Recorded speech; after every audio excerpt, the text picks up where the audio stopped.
Ils ont cassé la porte. Ils sont venus dans ma chambre. Ils m'ont frappé. Ils m'ont beaucoup frappé. Ils m'ont dit, c'est toi Nazila Maroufian? C'est toi qui voudrais être contre la République islamique?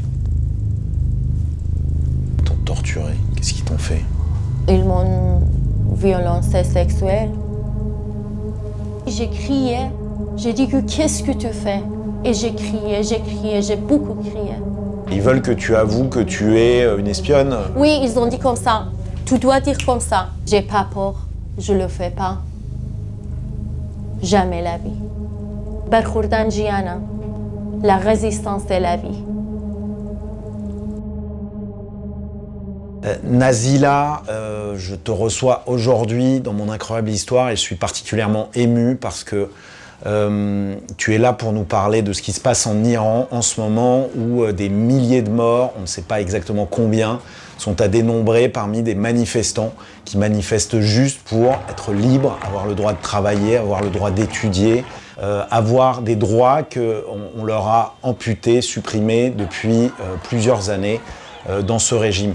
Toi, tu es ici, à Paris, victime de ce régime qui t'a séquestré, violenté, qui t'a maltraité et qui t'a contrainte à l'exil. Tu es une jeune journaliste à l'époque, tu as 22 ans. Ouais.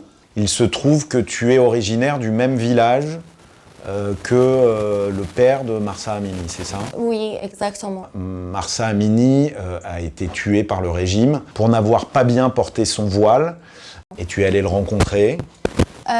Oui, moi j'ai parlé par téléphone avec Monsieur Amini. J'ai fait quelques interviews avec lui.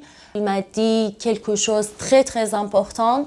Elle a dit que ma fille, elle n'était pas malade, pas du tout. La République islamique, il lui a frappé dans la voiture de police. Le père dit « J'ai vu ma fille à la morgue et elle portait des traces de coups sur le corps. Elle a donc été frappée par la police, elle est morte des coups portés. » Et c'est ça que tu t'apprêtes à publier. Oui, et aussi, Monsieur Amini, il m'a dit que ma fille, il n'avait pas du tout les problèmes médicaux, pas du tout, il n'était pas malade. Quand tu t'apprêtes à publier ou à faire publier cette interview, est-ce que tu sais que tu risques un danger important, bien sûr. Danger de mort éventuellement? Bien sûr, après quand ils ont appelé à mon père, ils m'ont appelé aussi. Ils m'ont dit que si tu voudrais publier cette interview, tu vas arrêter et tu vas rester jusqu'à mourir à la prison à vie. Est-ce que ça ne t'a pas fait réfléchir? Pas du tout. Pas du tout. Pas du tout. C'est ça mon interview avec le père de Mahsa Amini. C'est ça. D'accord. Qu'est-ce qu'il a dit? Durur miguyand. Ça veut dire quoi? Ils ont menti. C'est ça le titre que j'ai mis. D'accord.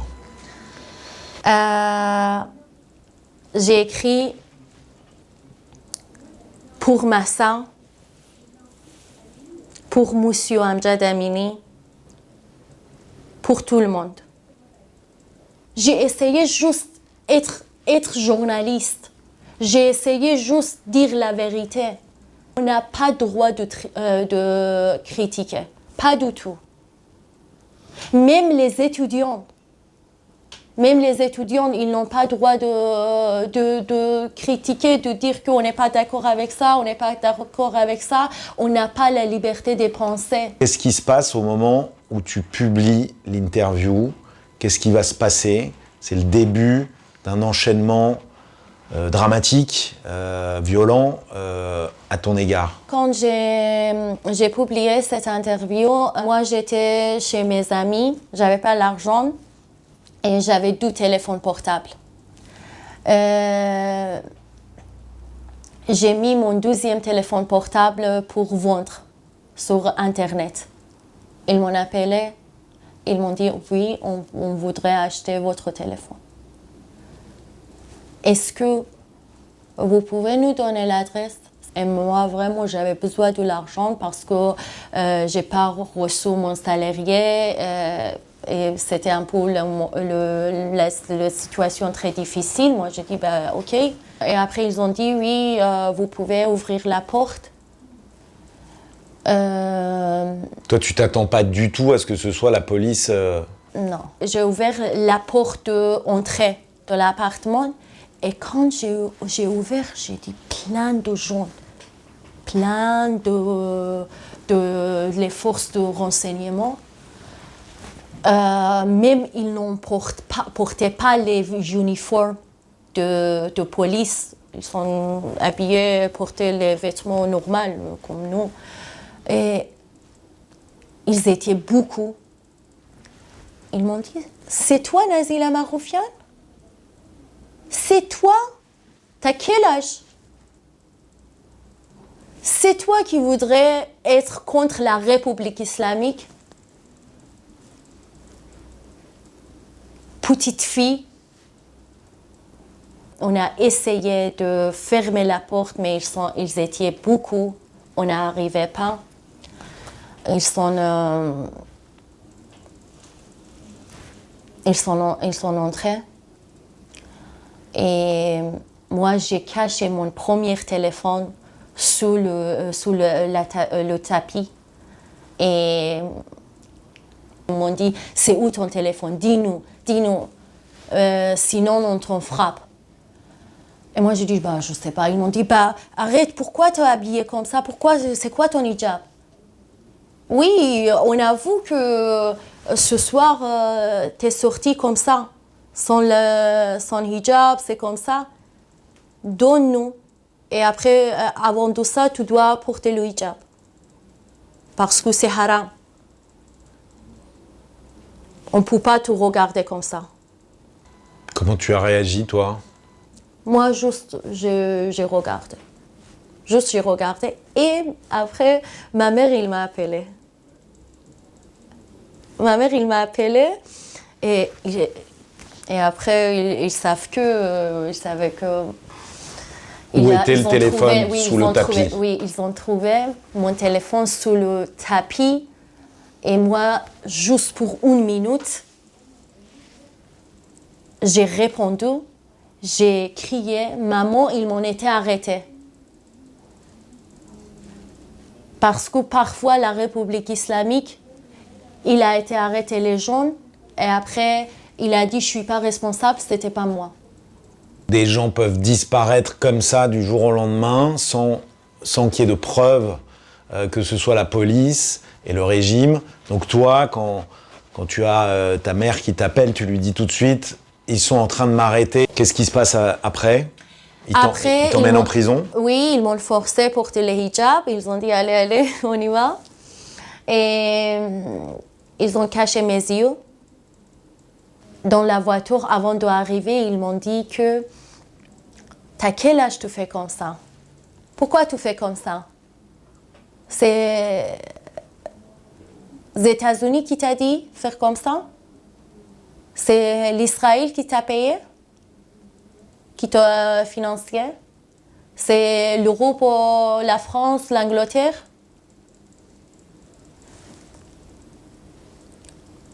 On est arrivé à prison Evin.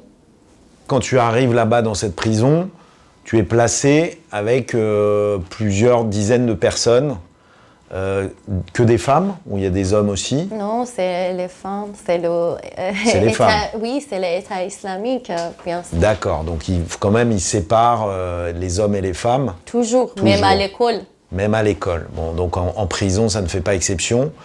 Et là, tu te retrouves avec des femmes qui ont été arrêtées parce qu'elles ont manifesté pour Mahsa Amini, contre la République islamique. Mais tu vis comment là-dedans? C'est très dur? Bah bien sûr, c'est la prison. Bien sûr, c'est très dur. Ouais, mais on connaît les prisons en France, c'est déjà pas simple. C'est pas du tout comme ça. C'est pas du tout comme ça. C'est comment? C'est comment?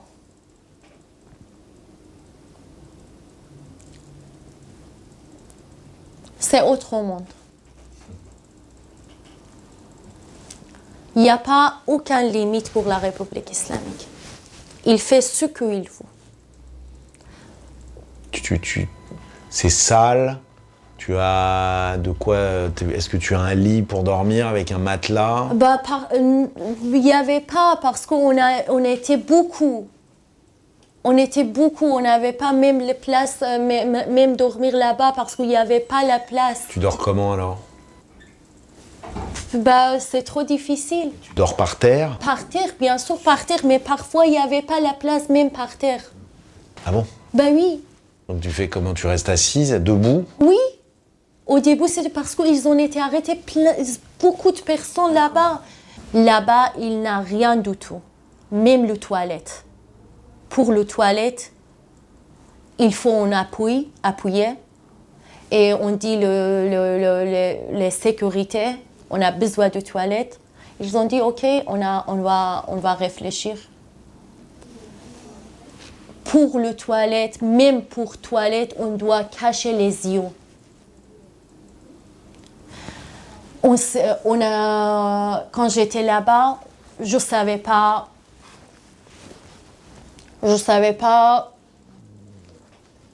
Maintenant, c'est le matin, c'est la nuit. C'est quand? Ils t'ont torturé. Ça veut dire quoi, ils t'ont torturé? Qu'est-ce qu'ils t'ont fait? Ils m'ont fait d'aveu forcé devant de la radio et télévision de la République islamique. Des aveux de quoi? Je travaille pour l'Israël, je travaille pour les États-Unis, je travaille pour l'Europe, les trucs comme ça, ils m'ont payé. C'est comment? Ils m'ont emmené à la radio, dans la radio-télévision de la République islamique pour une partie, pour une news qui s'appelle 20h30, qu'il essaie toujours pour créer les dossiers juridiques contre les manifestants, contre les gens qui sont contre la République islamique. Et là-bas, les forces de renseignement, ils sont derrière la caméra. Ils m'ont forcé de changer les vêtements de prison. Ils m'ont dit, tu dois porter tes vêtements normaux. Ils m'ont dit que tu dois te maquiller. Moi, je n'ai pas accepté. J'ai dit non, je suis comme ça. Qu'est-ce que tu dois dire? Je suis une espionne au service des Américains. Je suis une espionne au service d'Israël. Oui. C'est et ça? l'Europe, oui. Et l'Europe. Mais je me suis dit, qu'est-ce que je dois faire? J'ai commencé à pleurer. Beaucoup. Ils étaient fâchés. Non, ça ne marche pas, personne ne croit pas si tu dis comme ça. Ils pensent qu'on t'a forcé. Oui. Toi, tu te mets à pleurer à ce moment-là pour que les gens comprennent que c'est faux ce que tu es en train de dire, c'est ça? Oui, mais ils n'ont pas publié. Ils n'ont pas publié. Oui, parce que c'était pas crédible que tu avoues tout en pleurant. C'était pas crédible. Oui. Donc ça a fonctionné, ta stratégie. Oui. Au bout de plusieurs mois de détention, tu fais un arrêt cardiaque. C'est grave. Tu es amené à l'hôpital. Oui, mais ils ont fait rien. Ils ont fait choses comme ça pour qu'après, si je vais mourir dans la prison, ils disent que oui, on a essayé, on lui a amené dans l'hôpital. Tu veux dire qu'ils ne t'ont pas soigné et tu n'as pas eu de traitement? Non, pas du tout. Ils ont fait comme ça juste pour que le caméra à l'hôpital, ils registrent et après, si je vais mourir, ils publiaient et ils disent à les Européens et comme ça, non, c'est pas notre faute. Et on est allé dans une chambre. Il y a une personne qui a dit, je suis médecin, il m'a dit, ah oui, tout va bien, tu dois juste boire de l'eau et rentrer à la prison. Tu n'es pas traité pour ta crise cardiaque, mais tu survis. Ils te renvoient en prison, Oui. c'est ça? Oui. Et tu vas rester combien de temps encore en prison? Je pense une semaine et après j'ai été libérée. Et après, ils m'ont été arrêtés deuxième fois, troisième fois. Du coup, chaque fois, quand j'ai été libérée, j'ai pris une photo sans la voile Devant la prison. devant la prison. Tu es libéré. Mais avec la garantie, mais juste pour attendre jusqu'à aller devant de la juge. Juste ça. D'accord. Avec la garantie, c'est la caution, c'est ça? Caution. Ce sont tes parents qui payent la caution? Oui, C'est cher? c'est très cher. C'est très cher. Oui, c'est très très cher. Et tes parents, ils ont les moyens de payer la caution ou ils sont aidés? C'était vraiment beaucoup. Mes D'accord. amis, Tout le monde a nos proches. aidé. Oui, oui, mes D'accord. proches. Oui, oui. Donc tu sors de prison, il y a un tribunal qui te condamne en même temps à 2 ans d'emprisonnement, Oui, 5 ans de couvre-feu. Ça veut dire que tu peux pas sortir de chez toi pendant 5 ans, oui. plus une amende de 3 500 €. Ce qui représente quand même beaucoup d'argent Oui. pour toi à ce moment-là. Et après, il se passe quoi? Et après quelques mois, j'ai continué à lire, à écrire. J'ai continué à écrire sur mon compte de Instagram, sur Twitter. Et j'ai écrit quoi? J'ai écrit qu'est-ce qui s'est passé en Iran. J'ai écrit quelque chose que je ne peux pas publier, je n'ai pas de droit de publier sur le journal, dans le journal. Qu'est-ce que tu as écrit? J'ai écrit qu'ils font quoi, avec les femmes qui n'ont pas le hijab, qu'ils même maintenant ils ont été arrêtés, ils ont frappé les gens, j'ai écrit sur les prisonniers politiques, sur les gens qui ont été arrêtés par la République islamique. Oui, ça. Tu écris la vérité. Oui, j'ai écrit la vérité. Et après, ils m'ont été arrêtés deuxième fois, troisième fois. Parce que chaque fois que tu es arrêté, tu vas en prison pour plusieurs semaines ou plusieurs mois. Oui, oui. Et puis il y a une fois où ils t'arrêtent et là ils vont loin, non? Ils te bandent les yeux, c'est ça? Oui. Qu'est-ce qui se passe à ce moment-là? La dernière fois quand j'ai été arrêtée, j'ai entendu que quelqu'un, ils frappent ma porte, la porte de l'appartement. Mais je me suis dit non, c'est pas possible. C'est récent que j'ai été libérée, c'est pas possible, ils m'ont arrêtée. Pourquoi? Non, je pense pas. Ils ont cassé la porte. Encore, j'arrivais pas à croire. Ils sont venus dans ma chambre. Ils m'ont frappé. Ils m'ont beaucoup frappé. Au visage, en utilisant leurs poings, leurs pieds. Leurs pieds. Ouais. Ils ont cassé les trucs dans mon appartement. Ils m'ont violencé sexuellement. C'est la police des mœurs. Et le renseignement de la République islamique, les deux. Ils m'ont emmené dans le lieu que je ne savais pas c'est quoi, mais même dans la voiture, ils m'ont frappé parce que j'ai crié. J'ai dit que j'ai pas peur. Ils m'ont frappé, ils m'ont beaucoup frappé et après, je n'arrivais pas même regarder que j'étais où parce qu'ils ont caché mes yeux, ils ont bandé les yeux. Et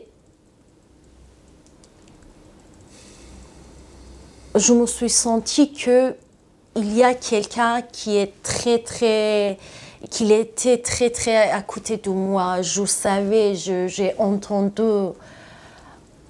Et après, puis il m'a touchée. Pendant 5 minutes, j'arrivais pas même à crier. J'étais choquée. T'étais où à ce moment-là? Dans la voiture? Dans la voiture, je sais, j'ai pas vu son visage. Tu veux dire qu'il était en train d'abuser de toi et que toi, t'étais tellement tétanisé après tous les coups que tu avais reçus Oui, après 5 minutes, tu as mis longtemps à réagir. Oui, oui, j'arrivais pas à réagir. Après 5 minutes, j'ai réagi, j'ai crié. J'ai dit que qu'est-ce que tu fais? Et j'ai crié, j'ai beaucoup crié. Et il a arrêté? Quand autre force, il est venu, oui. Un autre policier? Autre D'accord. policier, oui. Après, ils m'ont transporté à l'hôpital, mais ça, c'est rien du tout. Ils ont fait rien du tout. Et encore, prison et vie. Et après, j'ai appelé à ma mère avec le téléphone de la prison. J'ai dit à ma mère qu'est-ce qui s'est passé avec moi. Et ma mère, il a enregistré et il a publié. Publié sur les réseaux? Il a donné les médias. Il a donné aux médias. Qu'est-ce que ça a provoqué, ça? Tout de suite, les médias ont publié, oui. Alors que tu étais encore en prison? Oui. Qu'est-ce qui s'est passé à ce moment-là? Après ça,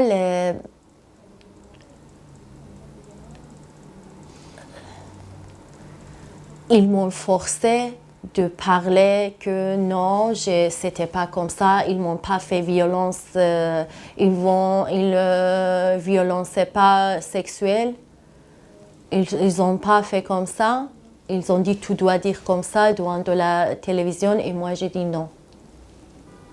Je le fais jamais. Je suis pas une nazie là que la première fois vous avez arrêté. J'ai pas peur, je le fais pas. Jamais la vie. Quel courage, Nazila. C'est pas juste moi. Oui. Tous les Iraniens, ils sont comme ça. Ils sont vraiment, c'est plus que moi. Vraiment, je suis rien par rapport aux Iraniens.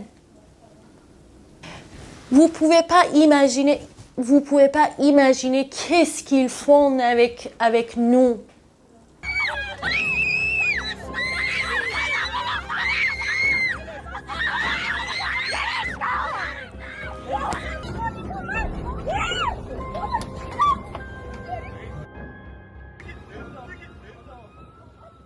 Qu'est-ce qui se passe une fois que ta maman a fait publier sur les médias ton histoire, les violences et violences sexuelles que tu as subies? Qu'est-ce qui se passe à ce moment-là? Tu es libérée? Non, pas tout de suite, non. Après un mois. Donc tu sors de prison? Ce jour-là qu'ils m'ont été libérée, ils ne me laissent pas, par exemple, sortir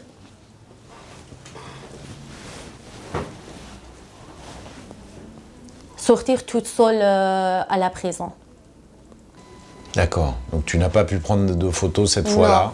Non, mais j'ai publié autre chose. Je pense que pour eux, c'est pire que... j'ai publié ça. La dernière fois, j'ai dit que je vous remercie à tous les Iraniens qui me soutiennent. Je ne peux pas publier mes photos parce que je n'ai pas de droit. C'est interdit. Ils m'ont dit, si tu voudrais publier les photos, tu dois mettre le hijab. Mais je préfère cette photo pas avec le hijab. Donc là, tu n'as pas eu le choix. Tu as dû quitter le pays. Parce qu'ils t'ont dit la prochaine étape, c'est la mort. Tu es parti par le Kurdistan d'Irak et tu t'es fait arrêter pas loin. Là-bas, oui aussi. Pas loin de la frontière, c'est ça? Oui, non, juste dans la frontière irakienne. Ils m'ont été arrêtés. Les forces de la sécurité de Kurdistan irakien. parce que la République islamique, il a contrat avec quelques pays pour échanger les prisonniers politiques. Ils m'ont été arrêtés, ils m'ont beaucoup frappé. Vous pouvez regarder les photos que j'ai publiées. Ils m'ont frappé beaucoup, beaucoup. Ils voulaient m'en amener en Iran, mais mon avocate franco-iranienne et la France et le consul de la France à Arbil. C'est une ville à côté de Soleimaniye, c'est une ville dans le Kurdistan irakien. Ils m'ont aidé. Ils ont dit que vous n'avez pas droit, Nazila, c'est une journaliste. Et moi, après 15 jours, ils m'ont été libérés. Et puis, le consul de la France à Arbil, ils m'ont cherché. J'étais pendant 12 jours dans le consul de la France pour prendre une chambre dans l'hôtel pour moi. Parce que la République islamique, il voulait m'arrêter. Et après, je suis venue directement en France. En France. Dans l'est de la France, à Strasbourg, c'est ça? Oui, à Strasbourg, oui. J'étais là-bas pendant 6 mois et après j'ai déménagé à Paris. D'accord, ça a été dur à Strasbourg parce que tu étais seule, tout d'un coup, sans but, c'est ça, sans trop savoir quoi faire de ta vie. Tu pouvais pas vraiment exercer ton métier, c'est ça? Oui, parce que le journaliste, c'est une seule chose qui reste dans ma vie. J'ai déjà perdu toute ma vie. Même j'ai perdu la voix de ma maman. J'ai perdu la voix de ma famille, de mes amis, de mon peuple. Et je voudrais travailler comme une journaliste internationale ici pour que... Je pense qu'on a une phrase dans le kurde, parce que je suis d'origine kurde, qu'il a dit « Barkhordan Jiana », la résistance c'est la vie.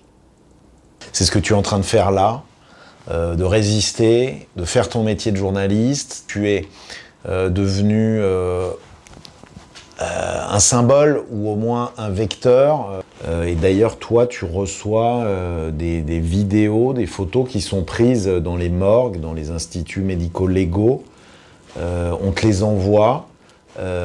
Pourquoi on te les envoie à toi? Qu'est-ce que tu en fais de ces vidéos qui sont terribles, où on voit des dizaines de morts sous des bâches, ou parfois même pas, des gens en train de mourir? Il y a quelques jours, j'ai publié une vidéo de manifestants blessés. J'ai dit que je ne sais pas, ils sont qui, ils s'appellent quoi, je ne sais pas. J'ai pas d'informations, mais juste j'ai reçu cette vidéo. Aujourd'hui, un citoyen, il m'a envoyé un message, il m'a dit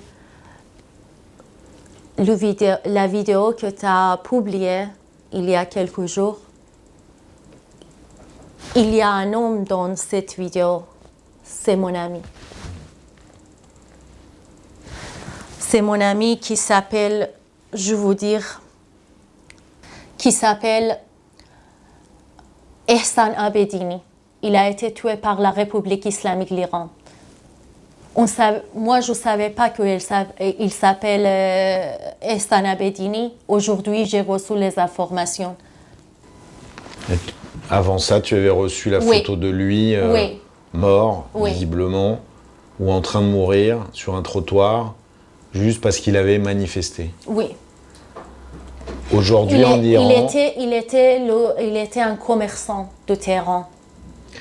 Parce que ça commence à commerçant de bazar. Et là, sur d'autres vidéos, ou la même vidéo, on voit encore d'autres morts, d'autres gens, des hommes, des femmes, parfois des enfants, en train de mourir. C'est beaucoup. Ils ont été tués, beaucoup, les enfants, même les enfants, oui. Juste parce qu'ils manifestent. Juste parce qu'ils manifestent. Ils ont été tués, même les gens qui ne manifestaient pas. Ils sont juste passés dans la rue. Je pense que ça aussi, c'est très important. J'ai reçu quelques informations qui m'ont dit que la République islamique, il n'a pas nettoyé les sons sur la rue, pour que les gens, quand le matin, ils se réveillent, Et peur. Ils pleurent. Oui, ils pleurent. Lui, il s'appelle Amir Ali Haydari. Il avait 17 ans. Il a été tué par les forces de la République islamique à Kermanshah. Mahsa. Un gamin. Son frère, qu'il avait 18 ans. Qu'il a été tué par la République islamique pendant le mouvement Femmes, Vie, Liberté. On a perdu Roumina Aminian. Il a 22 ans. Elle avait 22 ans. On a perdu Massoud Zadparvar. Il était un citoyen de Rasht. Il est mort. Tu en as des dizaines comme ça dans ton téléphone? Beaucoup. Tout. Et ça, ce sont Beaucoup. les gens que tu ne connais même pas qui t'envoient tout ça? Oui. Parce qu'ils ont l'espoir que... Oui, moi j'ai parlé avec un citoyen de Téhéran. Il m'a dit, Nazila, comment tu peux expliquer ce crime à les Européens? Ils ne croient plus, ils pensent qu'on dit n'importe quoi. Parce que c'est comme un film de Hollywood, c'est comme une série. Mais c'est la vérité. C'est la situation en Iran. Est-ce que tu penses que les citoyens aujourd'hui, le peuple se soulève et que ils vont devoir partir, que les mollahs vont devoir partir, ou est-ce qu'ils peuvent encore gagner? On va réussir. Vous allez réussir. On va réussir. Je suis sûre qu'on va réussir. Que Trump et autres pays ne nous aident pas, on va réussir. Nazila, j'aimerais beaucoup te remercier pour ce témoignage saisissant qui nous brutalise parce que tout ce que tu racontes est effroyable. Ce que tu as vécu toi, ce que l'Iran et les citoyens, des anonymes, des enfants, des femmes, des hommes vivent aujourd'hui d'une terreur qui s'est transformée en tuerie. Merci parce que tu nous fais réaliser à quel point tout cela est si proche de nous et doit changer vite. Merci pour toutes ces familles que tu représentes. Tu es aujourd'hui à Paris depuis quelques mois, c'est ça? Oui, depuis 2 ans. Depuis 2 ans maintenant, où tu fais ton travail de journaliste, continue d'étudier à Sciences Po et à l'ESJ, qui est une école de journalisme. Donc tu vas pas t'arrêter comme ça. On a l'impression que rien ne peut t'arrêter, ni la peur, ni la violence, ni aucun régime de mollahs surpuissant. Je voudrais dire que tous les Iraniens, ils sont dans la rue. Les gens qui sont religieux, les femmes, les hommes, les enfants, tout le monde, même les personnes handicapées. Je vais terminer avec cette phrase. Merci à toi.